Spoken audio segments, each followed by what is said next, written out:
Carmela Silva tamén visitou o terreo onde se emprazará a futura escola infantil de Vilaxoán, cuxa construción comeza esta semana e que recibiu unha chega da Deputación de Pontevedra superior aos 700.000 euros a través do Plan Concellos. A axuda foi de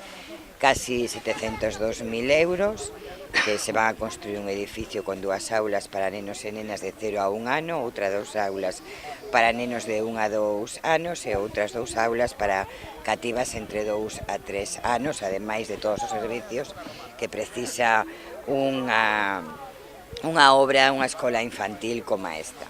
Na súa comparecencia recoñeceu a satisfacción pola xestión do Executivo de Alberto Varela por utilizar os recursos para a educación e a atención aos menores. Como presidenta da Deputación de Pontevedra non hai nada que me resulte máis satisfactorio que os recursos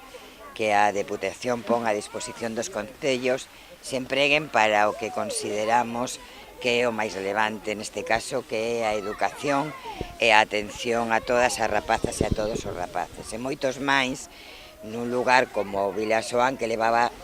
tanto tempo demandando esta obra. A presidenta provincial sinalou que o Concello Vilagarcían é un dos primeiros en solicitar proxectos do Plan Concellos e recordou que Vilagarcía percibirá este ano 1.400.000 euros ao ter xa solicitada a liña 3 de investimento.